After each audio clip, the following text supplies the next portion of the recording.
வணக்கம் நண்பர்களே. நம்ம இன்றைக்கி பார்க்க போகிறது குரூப் 2A மெயின்ஸோட சிலபஸ் பார்க்க போகிறோம். அதுக்கு முன்னாடி என்னென்னா, கொஞ்ச நாள் நம்ம கேப் எடுத்துக்கிட்டோம் யூடியூப்பில். ஏன் எக்ஸாம் நமக்கு செப்டம்பர் 14 முடிஞ்சுது. எல்லாம் ரெஸ்ட் எடுத்திருப்பீங்க. திரும்ப அடுத்து என்ன பண்ணுறது? இப்போ இந்த எக்ஸாம் முடிஞ்ச உடனே நிறைய மீம்ஸ் எல்லாம் வந்திருக்கும். என்ன சிவாஜி அமெரிக்கா பக்கமே, அமெரிக்காவுக்கே போயிரு சிவாஜி அப்படிங்கிற மாதிரியும், இங்கேயே இருக்கலாமா, துபாய்க்கு போகலாமா அப்படிங்கிற மாதிரியும் கொஸ்டின் கஷ்டமாக இருக்குது, ரொம்ப டஃப்பாக இருக்குது அப்படின்னு. இப்போது ஒரு 1.5 வருஷம் 2 வருஷம் படிச்சுக்கிட்டு இருக்க உங்களுடைய ஃப்ரெண்ட்ஸ் அவங்கள்ட்ட கேட்டு பாருங்கள், அவங்க எவ்வளோ கொஸ்டின் போட்டிருக்காங்க. ஒரு எக்ஸாமில் நாம் கிளியர் பண்ணோமா மாட்டோமா அப்படிங்கிறது எப்படின்னா, கொஸ்டின் எவ்வளோ டஃப்பாக இருக்குது அப்படிங்கிறது கிடையாது. நம்ம கூட படிக்கிறவங்க எப்படி பெர்ஃபார்ம் பண்ணுறாங்க அப்படிங்கிறத பொறுத்து தான் அது அமையுது.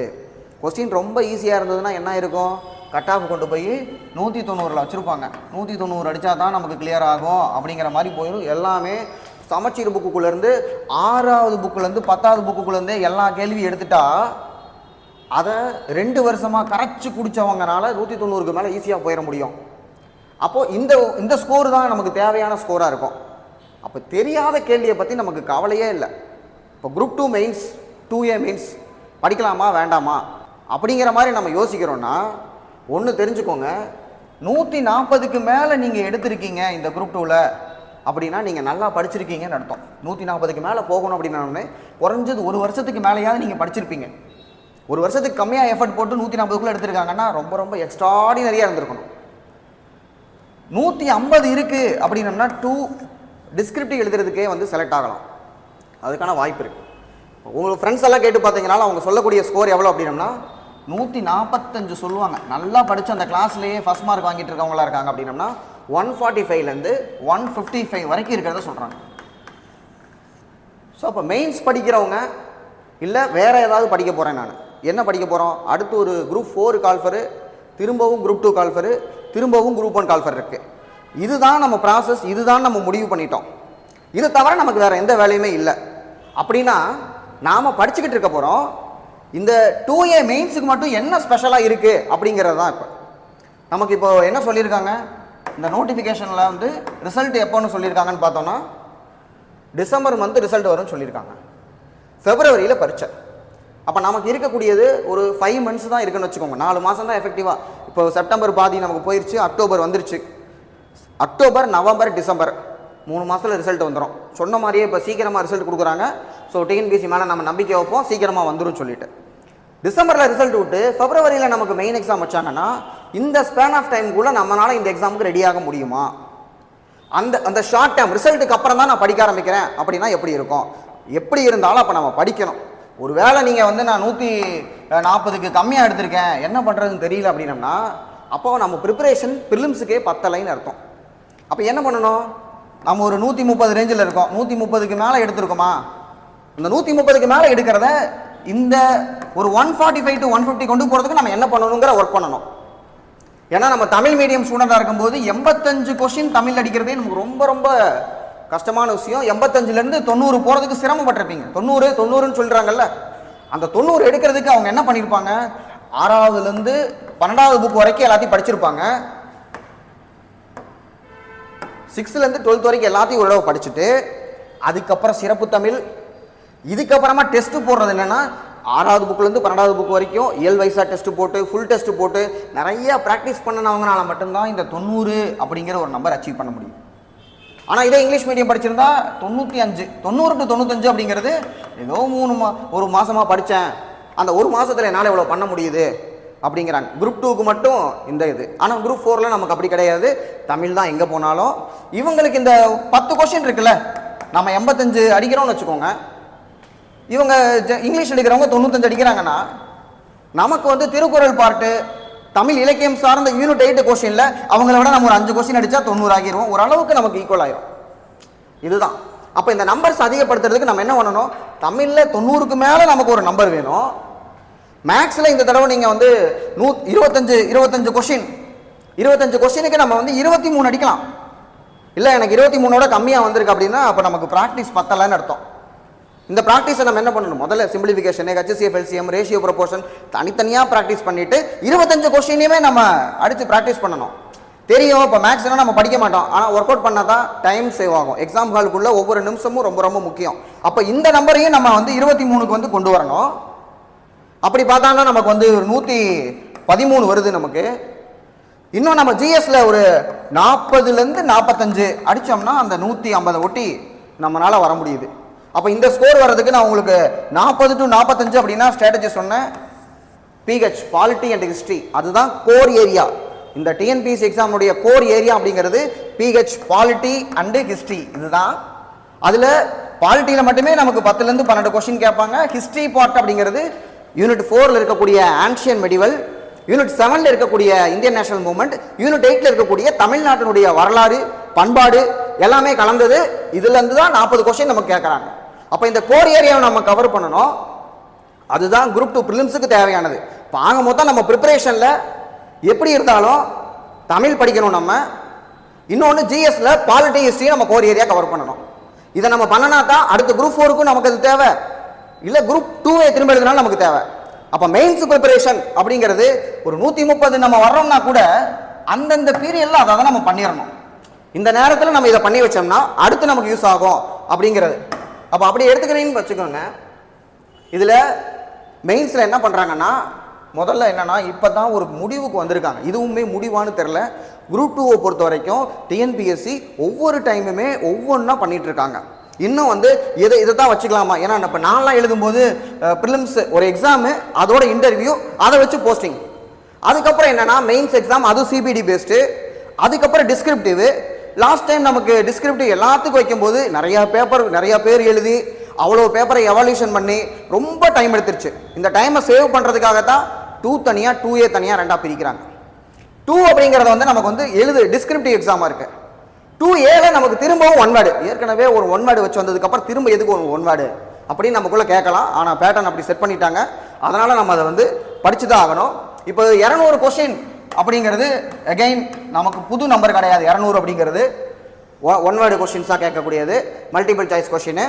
இதில் 100 கொஸ்டின் அப்படிங்கிறது அகைன் ஜிஎஸ்க்கு போகுது. இதுக்கு முன்னாடி நம்ம ஜெனரல் ஸ்டடீஸ் படித்தது 75 கொஸ்டினுக்கு தான் நம்ம ப்ரிப்பேர் பண்ணியிருக்கோம். இப்போ நம்ம ப்ரிப்பேர் பண்ண போகிறது எவ்வளோன்னா 100 கொஸ்டினுக்கு. இது ஒரு முக்கியமான ஒரு பாயிண்ட். இன்னொன்று, மீதி இருக்கக்கூடிய 100, இது வரைக்கும் நமக்கு 100 என்னன்னா லாங்குவேஜ் படிச்சிருப்போம். ஒரே சப்ஜெக்ட் 100 கொஸ்டின். ஆனால் நமக்கு பழைய பேட்டர்ல எப்படி இருக்கும், அதாவது பிலிம்ஸ் பேட்டர்ல எப்படி இருக்கும், 100 கொஸ்டின் தமிழ் கேட்டால் இந்த பக்கம் ஜிஎஸ் 75ல் ஒரு 10 கொஸ்டின் யூனிட் 8ல். அப்போ 110 கொஸ்டின் நம்ம தமிழுக்குன்னு படிச்சுட்டு ஜிஎஸ்க்கு நம்ம எடுக்கிறதே 65 கொஸ்டின் தான். மேக்ஸில் 25 அப்படின்னா அது ஒரு மாதிரி டேலி ஆயிருது.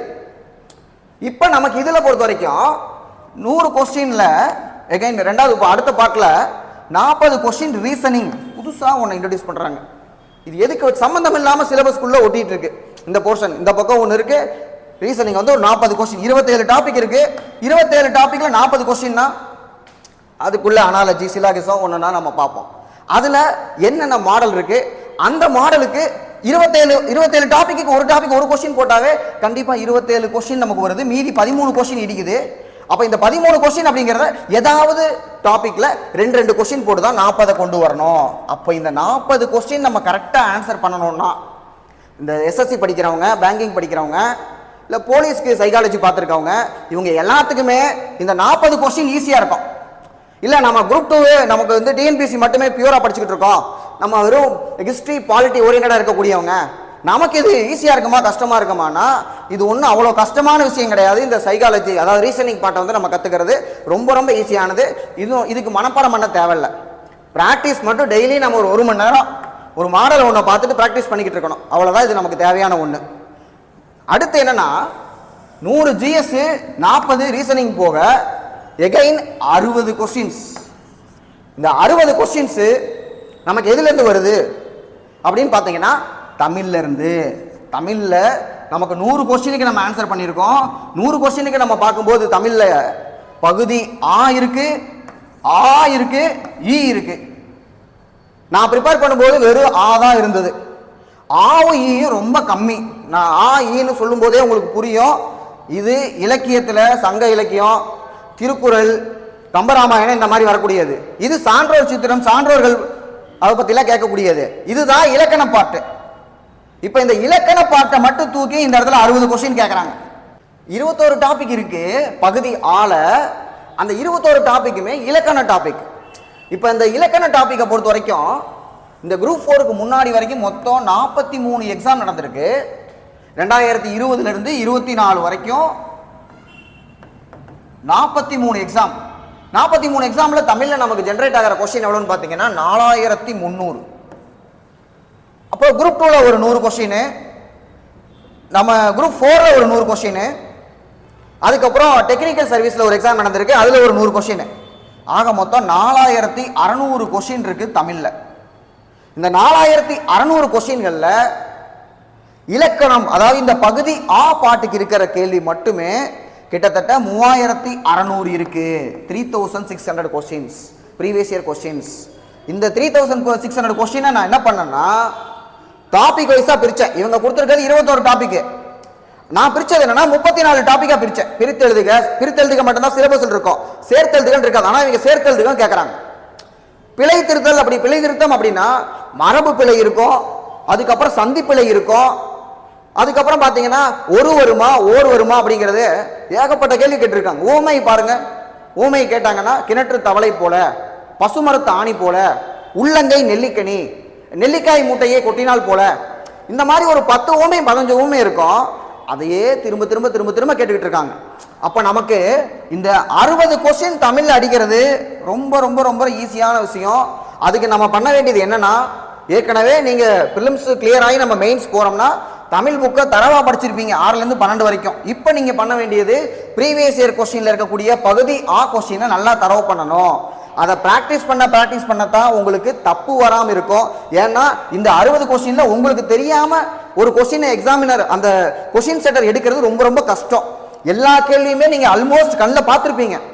என்ன ஒரு பிரச்சனை அப்படின்னு பார்த்தோம்னா 60க்கு 60 அடிக்கிறோமா ஒரு 5 தப்பு பண்ணுவோம். அது நம்ம காணிக்கை, டிஎன்பிசிக்கு நீங்க கொடுக்குற காணிக்கை பலி கொடுக்கறது கேர்லெஸ். அந்த 5 கொஸ்டின் கேர்லெஸ் பண்ணாம இருக்கணும்னா நல்லா நம்ம பிராக்டிஸ் பண்ணியிருக்கணும். ஒரு 5000 கொஸ்டினை டெய்லியும் 200 300 அந்த மாதிரி ஒரு நம்பர் வச்சு பிராக்டிஸ் பண்ணிக்கிட்டே இருந்தீங்கன்னா தான் உங்களுக்கு மறக்காமலும் கேர்லெஸ் பண்ணாமலும் இருப்போம். அப்ப இதை பண்ணணும்னா இதை வச்சு தான் நமக்கு ஒரு வேலை. இப்போ குரூப் 4ல ஒரு 1 வேர்ட் எக்ஸாம் இருக்கு, ஏபிசிடியை வச்சு நம்ம கிளியர் பண்ணோம்னா எவ்வளவு சொல்றாங்க? குரூப் 4 எழுதின நம்ம நண்பர்கள் ஒரு 2 வருஷம் ப்ரிப்பேர் பண்ணவங்கள்ட்ட கேட்டோம்னா 165ல இருந்து 170 வரைக்கும் நிறைய பேர் சொல்றாங்க. 170 என்ற ரொம்ப ரேரா இருக்கு. அப்போ இந்த ஸ்கோர் எடுக்கிறது நமக்கு எவ்வளவு டிஃபிகல்ட்டா இருக்கு. இந்த இடத்துல நமக்கு பிலிம்ஸ் நம்ம த்ரூ ஆயிரம் 145 எடுக்கிறோம் அப்படின்னா நமக்கு த்ரூ ஆயிரம்னா அங்க நமக்கு 100 ஜிஎஸ், 40 ரீசனிங், 60 தமிழ் அப்படின்னு இருக்குன்னு வச்சுக்கோங்க. இதுல நமக்கு எவ்வளவு கட் ஆஃப் வரும் தெரியாது. ஏன்னா இந்த ஒரு எக்ஸாம் இப்பதான் முதல் தடவை நடக்க போகுது. இதுக்கான மாடல் கொஸ்டின் கொடுக்குறாங்களா என்னன்னு நமக்கு இது வரைக்கும் தெரியல. போன தடவை கொடுத்தாங்க குரூப் 2 புதுசா வைக்கும் போது, இந்த தடவையும் புதுசுதான். நியாயமா பார்த்தா மாடல் கொஸ்டின் கொடுக்குறாங்களா நமக்கு தெரியல. எப்படி இருந்தாலும் முதல் தடவை நடக்குதுல்ல, அது குழம்பன குட்டை. முதல் தடவை எல்லாருமே என்ன பண்ணுவோம், பயங்கர குழப்பத்தில் இருப்போம். எப்படி நம்ம யாருக்குமே தெளிவு இருக்காது. இப்போ சைக்காலஜி இந்த ரீசனிங் பார்ட் கொடுத்துருக்காங்களே, ரீசனிங்ல கொஸ்டின் எப்படி கேட்பாங்க? எஸ்எஸ்சி மாதிரி கேட்பாங்களா, ஆர்ஆர்பி மாதிரி கேட்பாங்களா, பேங்கிங் மாதிரி கேட்பாங்களா, இல்ல போலீஸ் மாதிரி கேட்பாங்களா அப்படின்னு நமக்குள்ள ஒரு கேள்வி இருக்கும்ல. இந்த கேள்வி எல்லாருக்குமே இருக்கும். கொஸ்டின் செட்டர் சிலபஸை கொடுத்தோன்னே அவர் என்ன பண்ணுவாரு, இந்த டாபிக்கு ஸ்டாண்டர்டான புக் எடு, ஆர்எஸ் அகர்வால் இருக்கான்னு பார்ப்போம், இல்ல ஸ்கூல் புக்ல ஏதாவது டாபிக் இருக்கான்னு பார்ப்போம், வேற எக்ஸாம் என்ன இதே மாதிரி நடக்குது அப்படின்னா அவரு என்ன பண்ணுவாரு, ஆர்ஆர்பி, எஸ்எஸ்சி, பேங்கிங் எல்லாத்தையும் வாங்கி அதுல இருந்து ஒரு 40 கொஸ்டின் எடுத்து நமக்கு போடுவார். அப்போ இந்த குழப்பம்ங்கிறது எல்லாத்துக்குமே இருக்கும், யாருக்கும் தெளிவு இருக்காது. தெளிவில்லாத போது நம்ம என்ன பண்ணணும், நாமளும் அதே மாதிரியே குளமண குட்டையில மீன் பிடிக்கிறது ஈஸிங்கிற மாதிரி நம்ம ப்ரிப்பரேஷனை இந்த நம்ம முன்னாடி என்னெல்லாம் இருக்கோ அதை நம்ம பார்த்துருவோம். அவ்வளோதான் அதை நம்ம பண்ண முடியும். இன்னொன்று, இதுக்காக நீங்கள் தனியாக ஒரு கிளாஸ் ரூம் செஷனா பயங்கரமாக படிக்கணுமா, இல்லை நான் செல்ஃபாக ப்ரிப்பேர் பண்ண முடியாதா அப்படின்னு கேட்டால், கிளாஸ் ரூம் செஷன் இந்த குரூப் 2க்காகங்கிறது தேவையில்லை. நீங்கள் நல்லா என்ன பண்ணணும்னா டெஸ்ட் ப்ராக்டிஸ் மட்டுமே நம்ம பண்ணணும். எது மெயின்ஸுக்கு மட்டுமே யூனிக்காக இருக்குது அப்படின்னு பாருங்க. இது பிலிம்ஸுக்கு நான் படிக்கல, எனக்கு மெயின்ஸுக்கு மட்டும்தான் அது தேவைப்படுது அப்படிங்கிறத மட்டும் நம்ம பார்க்கணும். அந்த வகையில் நம்ம எடுக்கிறோம்னு வச்சுக்கோங்க. அந்த யூனிக் பார்ட்டை பொறுத்த வரைக்கும் சயின்ஸை நம்ம தொட்டு பார்த்துருக்க மாட்டோம், தொட்டிருந்தாலும் நம்ம தொட்டதை கேட்டிருக்க மாட்டாங்க. சயின்ஸில் இருக்க பிரச்சனை அது. ஏன்னா சயின்ஸை பொறுத்த வரைக்கும் நமக்கு 75 கொஸ்டின்ல வெயிட்டேஜ் 8 கேள்வி கேட்கலாம், கேட்காமலும் போகலாம் அப்படின்னு இருக்கு. அதுல பிசிக்ஸ்லேருந்து 2 3, கெமிஸ்ட்ரியிலேருந்து 2 3, சில நேரம் கெமிஸ்ட்ரி இல்லாமலே எக்ஸாம் நிறைய நடந்திருக்கு. பயாலஜியில் வந்து ஒரு 4 கொஸ்டின் வரைக்கும் நமக்கு வந்து கேட்டுருவாங்க. இந்த ரேஞ்சுக்குள்ள நமக்கு சயின்ஸ் கொஸ்டின் இருக்கிறதுனால சயின்ஸை நம்ம என்ன பண்ணியிருப்போம், படிச்சிருக்க மாட்டோம். இந்த இடத்துல சயின்ஸ் இல்லாமல் சயின்ஸ் அண்ட் டெக். இப்போ சயின்ஸ் அண்ட் டெக்கை பொறுத்த வரைக்கும் என்னன்னா, அந்த நம்பர் ஆஃப் கொஸ்டின் நமக்கு ஒரு 15 கொஸ்டின் இருக்குன்னா அந்த 15 கொஸ்டின் நமக்கு முக்கியமானது தான். அப்போ இப்போ நம்ம ப்ரிப்பேர் பண்ணும்போது எதை நம்ம வந்து ப்ரிலிம்ஸுக்கு படிக்கலையோ, நல்லா நீங்கள் ஒரு 145 150 போட்டிருக்கீங்க, புதுசாக படிக்கணும். ஏற்கனவே நான் வந்து பாலிட்டியை படிச்சுட்டேன், யூனிட் 8 படிச்சுட்டேன், ஐஎன்எம் படிச்சுட்டேன், எனக்கு வந்து எல்லாமே அத்துப்படி. இப்போ நான் என்ன பண்ணணும்னா ஸ்கோரை வந்து இம்ப்ரூவ் பண்ணணும். ஏன்னா இதை வச்சு தான் எனக்கு வேலை கொடுக்க போகிறாங்க. அப்படின்னா நம்ம படிக்க வேண்டியது சயின்ஸாக இருக்கணும், ரீசனிங்காக இருக்கணும். இல்லை நான் ஓரளவுக்கு தான் படிச்சிருக்கேன், என்னால் பாலிட்டி கொஸ்டினுமே நான் கொஞ்சம் தடுமாறி தான் நான் பண்ணுவேன், யூனிட் 8 வந்து சரியாக படிக்கல அப்படின்னா அதை நம்ம ஸ்ட்ரென்தன் பண்ணணும். நம்ம ஸ்ட்ரென்த் அண்ட் வீக்னஸ் தான் இந்த இடத்துல ரொம்ப ரொம்ப முக்கியமான ஒன்று. இப்போ நம்ம சிலபஸோட ஓவர்வியூ பார்த்துட்டு அதில் ஒரு யூனிட் மட்டும் நம்ம பார்ப்போம். ஃபஸ்ட்டு பார்த்தீங்கன்னா யூனிட் 1ல் என்ன இருக்குது, modern history of Tamil Nadu, Tamil society, culture and heritage. இதில் இந்தியன் நேஷனல் மூவ்மெண்ட்ல இருக்கக்கூடிய அட்வென்ட் ஆஃப் ஐரோப்பியர் வருகை, டச்சுக்காரர்கள், ஆங்கிலேயர்கள், டேனியர்கள், French Anglo rivalry, Anglo Mysore war, Maratha வார், இது எல்லாமே நமக்கு எங்க இருக்கிறது, இந்தியன் நேஷனல் மூவ்மெண்ட்ல ஃபர்ஸ்டா இருக்கக்கூடியது ஐரோப்பியர் வருகை அப்படிங்கிற டாபிக்ல நமக்கு வரும். அதுக்கப்புறம் நமக்கு பாளையக்காரர் கழகம் அப்படிங்கிறது யூனிட் 8ல ஆங்கிலேய ஆட்சிக்கு எதிரான தொடக்க கால கிளர்ச்சிகள் 10வது புக்ல ஒரு பாடம் இருக்கு. அந்த ஒரு பாடத்துல வளைச்சு ப்ரீவியஸ் இயர் கொஸ்டின்ல 60க்கு மேல கேள்வி கேட்டாங்க. இதுக்கு மேல அந்த பாடத்துல கேட்கறதுக்கு ஒண்ணுமே இல்லைங்கிற மாதிரி சல்லடை போட்டு சலித்து எடுத்தாகிவிட்டது. அப்ப அந்த ப்ரீவியஸ் இயர் கொஸ்டினை வச்சுதான் நம்ம என்ன பண்ணணும், படிக்கணும். இந்த ஒட்டுமொத்த யூனிட் 1க்குமே modern history of Tamil Nadu, Tamil society, இது எல்லாத்துக்குமே ஏற்கனவே டிஎன்பிஎஸ்சியில நிறைய 4 வருஷமா கேள்வி எடுத்து இதுக்கு மேல கேட்கறதுக்கு என்ன இருக்கு அப்படிங்கிற அளவுக்கு தொலைவி எடுத்தாச்சு இந்த டாபிக். அப்ப இந்த டாபிக்ல நீங்க என்ன பண்ணணும், ஆல்ரெடி 10th புக்கை நீங்க ரீட் பண்ணிருக்கீங்களா, 10வது புத்தகம், அதுக்கப்புறம் +1 புக்கை வந்து நீங்க ரீட் பண்ணிருக்கீங்களா, +1 ஹிஸ்டரி புக்ல, அப்புறம் +1 எத்திக்ஸ் புக்ல, இதுக்கான ரிலவெண்ட் கண்டென்ட் நம்ம ரீட் பண்ணியிருந்தோம்னா இந்த டாபிக்கை நம்ம என்ன பண்ணணும், ப்ரீவியஸ் இயர் கொஸ்டின் மட்டுமே நம்ம தெளிவாக பார்த்துக்கிட்டு இருக்கணும்.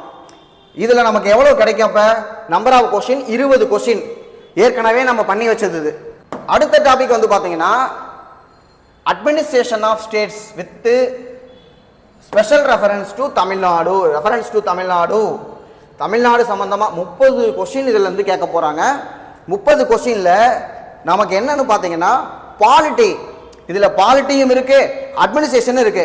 பாலிட்டி எங்க வரைக்கும் கட் ஆகுதுன்னா, நீங்க பாருங்க, கிராம சபா, அதாவது இந்திய அரசியலமைப்பு, அதனுடைய முகவுரை, அதுக்கப்புறம் அதனுடைய சிறப்பியல்புகள், யூனியன் மற்றும் யூனியன் பிரதேசங்கள், குடியுரிமை, அடிப்படை உரிமை, அடிப்படை கடமை, அரசின் வழிநெறிமுறை கோட்பாடுகள், அதுக்கப்புறம் மத்திய ஒன்றிய அரசு, மாநில அரசு, இது எல்லாத்தையுமே கொண்டு வந்து பாலிட்டி டாபிக் இருக்கு. இப்ப 30 கொஸ்டின் சொல்றாங்கல்ல, நம்ம ரஃபா எடுத்துக்கோமே, 30ல ஒரு 15 கொஸ்டின் பாலிட்டிக்கே வந்துடும். அப்போ ஏற்கனவே 20 கொஸ்டின் ஹிஸ்டரி பார்ட்டுக்கு நம்ம படிச்சிருக்கிறோம் பிலிம்ஸுக்கு. இந்த இடத்துல ஒரு 15க்கு நம்ம படிச்சிருக்கோம்னா 35 கொஸ்டினுக்கு நம்ம ஆல்ரெடி ப்ரிப்பரேஷன் நம்ம பண்ணியிருக்கோம். 100க்கு 35க்கு ஏற்கனவே நம்ம இதில் ப்ரிப்பரேஷன் பண்ணியிருக்கோம்னு வச்சுக்கோங்க. புதுசாக படிக்க வேண்டியது அப்படிங்கிறது ஏற்கனவே மெயின்ஸ் எழுதினவங்களுக்கு ஈஸியாக இருக்கும்.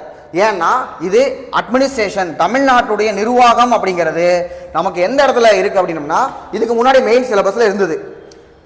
அட்மினிஸ்ட்ரேஷன் நிர்வாகம் சொல்லும் பொழுது தலைமைச் செயலகம்னா நரம்பு மண்டலம் அப்படிம்பாங்க. தலைமைச் செயலகத்திலிருந்து தான் ஒட்டுமொத்த தமிழ்நாட்டையுமே கண்ட்ரோல் பண்ணுறோம். செக்ரட்டேரியட்டு, அங்கே chief secretary, additional chief secretary, அப்புறம் ஒவ்வொரு துறைக்குமே ஒரு முதன்மை செயலாளர், இதே மாதிரி இருக்கக்கூடியதான் அரசு. இப்போ அரசுனா ஒரு அமைச்சர் இருப்பார், அமைச்சருக்கு ஒரு செயலாளர் இருப்பார்.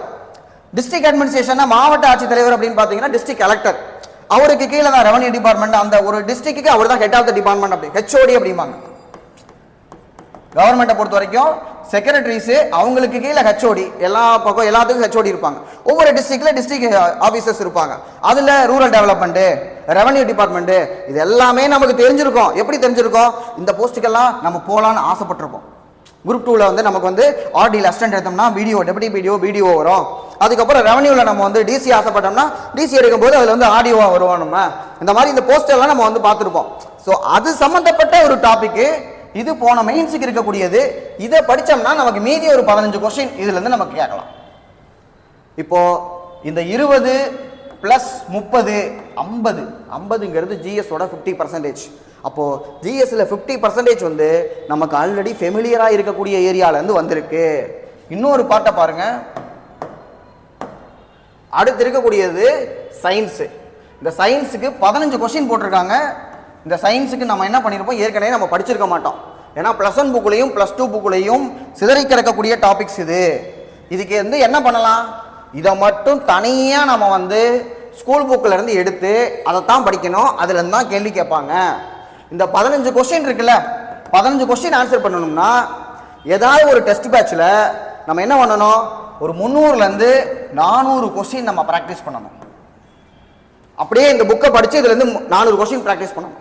இந்த 400 கொஸ்டின் நமக்கு படிச்சுட்டு போனோம்னா அதுக்குள்ளே இருந்த 15ல் ஒரு 10 கொஸ்டின் நமக்கு சிக்கிடும். சயின்ஸில் 15க்கு 15 வாங்கலாம்னு நான் சொல்ல மாட்டேன், சரியா? ஏன்னா முன்னாடி அனுபவம் அப்படி தான் சொல்லுது. அதனால் ஒரு 10 கொஸ்டின் நமக்கு கிடைக்கும், தெரிஞ்சதாக இருக்கும். நமக்கு இதுக்கான எஃபர்ட் நம்ம அவ்வளோதான் வந்து போட முடியும். யூனிக்காக புக் பேக் பார்த்துக்கோங்க. அதில் வந்து உங்களுக்கு தெரியுமா இல்லை வந்து பாக்ஸ்குள்ளே போட்டிருக்க கண்டென்ட் வந்து பார்த்துக்கோங்க. இதெல்லாம் பார்த்துட்டோம்னா நமக்கு இந்த 15க்கு ஒரு 10 எடுத்துடலாம். ஏற்கனவே சயின்ஸில் இந்த டாபிக் சம்பந்தமாக ப்ரீவியஸ் இயர் கொஸ்டின் கேட்டிருக்காங்கல்ல, அதையும் நம்ம ஒரு தடவை பார்த்துடணும். அதை மட்டுமே நான் தனியாக கம்பைல் பண்ணி வச்சிருக்கேன், டாபிக் வைஸாக இருக்கு. இதுதான் நம்ம பார்த்துட்டு போக முடியும். இதில் 15 மார்க் நம்ம வந்து கொஸ்டின்ஸ் வந்து என்ஷூர் பண்ணுறதுக்கு. அடுத்த டாபிக் வந்து பார்த்தோம்னா unit 4 Tamil Nadu economy and social issues. Tamil Nadu economy social issues அப்படிங்கிறது நமக்கு இதில் ஸ்கூல் புக்குக்குள்ளேயே இதுக்கான கண்டென்ட் நிறைய இருக்குது. +1 எக்கனாமி புக் வச்சுருக்கோம். 6லேருந்து 10 வரைக்கும் இருக்கக்கூடிய புக்கிலேயே எக்கனாமிக் டாபிக் இருக்குது. +1 புக்கில் தமிழ்நாடு ஸ்பெசிஃபிக்காகவே நமக்கு வந்து பாடம் இருக்குது. அதை மட்டும் நம்ம படிச்சிட்டோம்னா போதும். நமக்கு இதில் 20 கொஸ்டின் கேட்குறாங்க. இதுக்கு ப்ரீவியஸ் இயர் கொஸ்டின் இருக்குது. ப்ரீவியஸ் இயர் கொஸ்டின் வச்சு நம்மளால் ப்ரிப்பேர் பண்ணிட முடியும். இதுக்கு அடுத்து லாஸ்ட் இருக்கக்கூடிய ஜிஎஸ்ல இருக்கக்கூடிய பாட்டு வந்து பார்த்தோம்னா geography, environment, biodiversity, disaster management. UPSC prepare பண்ணுறவங்களுக்கு, குரூப் 1 மெயின்ஸ் சிலபஸ் ப்ரிப்பேர் பண்ணுறவங்களுக்கு இது ஒரு ஈஸியான டாபிக். இன்னொன்று, போன குரூப் 2 எழுதினவங்களுக்கு நிறைய கொஸ்டின் என்விரான்மெண்ட், கிளைமேட் சேஞ்ச் ரிலேட்டடாகவே வந்துருச்சு. அப்போ அது ஓரியன்டா இதுலேருந்து நமக்கு என்னன்னா 15 கொஸ்டின் தான் கேட்க போகிறோம்னு சொல்லிட்டு லிமிட் பண்ணிட்டாங்க. இப்போ சயின்ஸில் 15, இதில் 15, இந்த 30 அப்படிங்கிறது எல்லாத்துக்குமே கொஞ்சம் டஃப்பாக இருக்க போகிறது தான். ஏன்னா அதை நம்ம அவ்வளவு இதாக படிச்சிருக்க மாட்டோம். பட் இப்போ நம்ம என்ன பண்ணணும், இதை மெயின்ஸுக்காக நம்ம ப்ரிப்பேர் பண்ணணும். இந்த டாபிக் எல்லாமே ஸ்கூல் புக்கில் நமக்கு இருக்கக்கூடிய கண்டென்ட், கொஞ்சம் கரண்ட் அஃபேர்ஸ் ரிலேட்டடாக. இப்போ இந்த இதெல்லாம் பார்த்தீங்கன்னா கோப் அப்படிங்க பாரிஸ் அக்ரிமெண்ட்டு. பாரிஸ் அக்ரிமெண்ட்டை பொறுத்த வரைக்கும் வெப்பநிலை உயர்வை தடுக்கிறதுக்காக நம்ம அது வச்சுருக்கோம். பாரிஸ் அக்ரிமெண்ட் ஒன்று இருக்கும். அப்புறமா ஓசோனில் ஓட்டையை தடுக்கிறதுக்காக அது ஒரு அக்ரிமெண்ட் வந்து போட்டிருப்பாங்க. மான்ட்ரியால் புரோட்டோகால் போட்டிருப்பாங்க. மான்ட்ரியாலையும் பாரிஸையும் சேர்க்கிற மாதிரி கிகாலின்னு ஒன்று போட்டிருப்பாங்க, சரியா? அப்போ அந்த மாதிரி கரண்ட் ரிலேட்டடாக biodiversity, climate change, environment pollution, இந்த மாதிரி இருக்கக்கூடியதை வந்து என்ன பண்ணணும், ஸ்கூல் புக்கில் படிக்கணும். அது இல்லாமல் ரெக்கமெண்டட் புக்ஸ் இருக்கு. என்விரான்மெண்ட்டுக்கு என்ன ரெக்கமெண்டட் புக்ஸ் இருக்கு, அதில் ஜஸ்ட் ஒரு ஓவர்வியூ மட்டும் விடணும். ரொம்ப டீப்பாக நம்ம போகாமல் இதில் இருக்க ஒவ்வொரு கீவேர்டையும் வாட் இஸ் வாட் நம்ம பார்த்துருந்தோம்னா அதுவே நமக்கு போதுமானது. இதுக்குள்ள ஒரு 5-6 ஆக்ட் இருக்கு, சில ஆர்கனைசேஷன்ஸ் இருக்கு, அதோட ஹெட் குவார்டர்ஸ் இருக்கு, சில கெமிக்கல் நேம் இருக்கு, எதெல்லாம் பேன் பண்ணியிருக்காங்க, கார்டஜினா புரோட்டோகால்னா என்ன, கிகாலி பேக்ட்னா என்ன, கியோட்டோ புரோட்டோகால்னா என்ன, Paris pact, Rio de agenda 21 Rio de ஜெனிரோல போட்ட மாநாடு, 1972 என்விரான்மெண்ட் டேக்காக ஸ்டாக்ஹோம் செஷனு, இது எல்லாமே இதுக்குள்ள வரக்கூடியது. அப்ப இது எல்லாத்துக்கும் ஒரு சமிட்டு, ஒரு பிளேஸ், ஒரு இயர் வழக்கமா நம்ம படிக்கிறதா. ஆனா இதுக்குன்னு நம்ம எடுத்து படிச்சோம் அப்படின்னா இந்த 15 கொஸ்டினை நம்மளால வாங்க முடியும். அப்ப ஜிஎஸ்ல நமக்கு 100 கொஸ்டின் இருக்கு. இந்த 100ல நம்மளால ஒரு 50 வாங்க முடியும். பிலிம்ஸ் கிளியர் பண்ற ஸ்டேஜில் இருக்கோம்னா 50 வாங்க முடியும். 50% ஆல்ரெடி நம்ம வச்சிருக்கோம். எவ்வளவு பேர் இந்த 4 மாசத்துல மீதி 50க்கு எஃபர்ட் போட போறீங்க, அதை பொறுத்து தான் வேலை கிடைக்குமா இல்லையான்னு. ஏன்னா இதுல நமக்கு ரேஷியோ அப்படியே எல்லாம் பிலிம்ஸ் கிளியர் பண்ணவங்களுக்கு மெயின்ஸ் கொடுக்க போறது, வேலை கொடுக்க போறது இல்லை. மெயின்ஸை வச்சு தான் நமக்கு வேலை கொடுக்க போறாங்க. அப்படின்னா அந்த காம்படிஷனை நீங்க 10 பேர்ல ஒரு ஆள போறீங்க, 9 பேர்த்த வெளியே தள்ளிட்டு நீங்க உள்ள போய் நிக்கணும், சுவரு முன்னாடி நின்று போட்டோ எடுக்கணும்னா அதுக்கு பண்ண வேண்டிய எஃபர்ட் தான் மீதி 50 கொஸ்டின். அதுக்கு தான் இந்த நமக்கு 4 மாசம் டைம் வந்து சஃபிஷியண்டா இருக்கும். இது வரைக்கும் நம்ம என்ன பண்ணணுங்கிறது முக்கியம் இல்லை, இனிமே நீங்க என்ன பண்ண போறீங்கிறதா முக்கியம். ஏன்னா பிலிம்ஸ் பாஸ் பண்ணோன்னே நிறைய பேருக்கு எக்ஸாம் பாஸ் பண்ணிட்டேன், ஒரு குரூப் 2 பிலிம்ஸே எனக்கு கிளியர் ஆச்சுன்னா குரூப் 4 வந்துடும், எனக்கு வேலை அப்படியெல்லாம் கிடையாது. வேலையில் போய் உட்கார வரைக்கும் படிச்சுக்கிட்டு தான் இருக்கணும். அடுத்து பார்த்தீங்கன்னா அடுத்துதான் இந்த பார்ட் பி, புதிதாக அறிமுகப்படுத்தப்பட்ட ஒரு டாபிக். இந்த புதிதாக அறிமுகப்படுத்த டாபிக்ல இது எல்லாருமே நிறைய வீடியோ போட்டிருக்காங்க என்னென்னு சொல்லிட்டு. டிஎன்பிசிக்கு தான் இது புதுசே தவிர எஸ்எஸ்சி படிக்கிறவங்க இல்லை ஒரு ஆர்ஆர்பி ப்ரிப்பேர் பண்ணுறாங்க அவங்களுக்கெல்லாம் இது வந்து பழகி போனது தான். இதுக்குன்னு சொல்லி ரெக்கமெண்டட் புக் இருக்கு, எல்லாத்துக்குமே தெரியும். அரசு அகர்வால் புக்கு தான் பார்க்கணும்னு சொல்லிட்டு அந்த புக்கில் இது ஒன்னொன்றுக்கும் 2 மாடல் 3 மாடல் இருக்கு. ஒரு மாடலை பாருங்க, 2 எக்ஸாம்பிள் பாருங்க, 4 எக்ஸசைஸை சால்வ் பண்ணி பாருங்க. அதோட போது இதில் நம்ம 27 டாபிக் இருக்கு, 40 கொஸ்டின். என்னன்னா படிக்கும்போது தயவு செய்து சாய்ஸ் விட்டு படிக்காதீங்க. 27 டாபிக் என்னன்னு பாத்துருங்க. ஒவ்வொரு மாடலுக்கு ஒரு கொஸ்டின் பாத்துருங்க. டெய்லி 1 மணி நேரம் 2 மணி நேரம் இதுக்குன்னு சொல்லி அலாட் பண்ணுங்க. அதுக்கப்புறமா டெஸ்ட் நல்லா பிராக்டிஸ் பண்ணுங்க. அடுத்த டாபிக் பாருங்க. அடுத்த டாபிக் உங்களுக்கு நான் அறிமுகப்படுத்த தேவையில்லை, ஏன்னா இது வந்து நமக்கு டிஎன்பிஎஸ்சி ஆஸ்பிரண்ட் தமிழ் படிச்சு நீங்க வந்திருக்கீங்கன்னா உங்களுடைய நாடி நரம்பு ரத்த சதை எல்லாத்துலயுமே ஊறி போயிருக்கும். அதனால இதை நம்ம விளக்க தேவையில்லை. இதுக்கு நீங்க பண்ண வேண்டியது ப்ரீவியஸ் இயர் கொஸ்டின் தான் நம்ம வந்து பார்க்கணும். இதை வச்சு அடுத்த ப்ரிப்பரேஷனை கண்டினியூ பண்ணுங்க. நான் என்ன பண்ணலான் இருக்கேன்னா இதுல எங்கெங்கெல்லாம் உங்களுக்கு புதுசா டாபிக் இருக்கோ இல்ல ஏற்கனவே போட்ட டாபிக்கையே ரிவிஷன் பண்றதுக்கு ஏற்ற மாதிரி வீடியோஸ் வந்து கொண்டு போலான் இருக்கேன். அதை ரெகுலரா பாருங்க, ஃபாலோ பண்ணுங்க. சப்ஸ்கிரைப் பண்ணலைன்னா சப்ஸ்கிரைப் பண்ணி பாருங்க. தேங்க்யூ.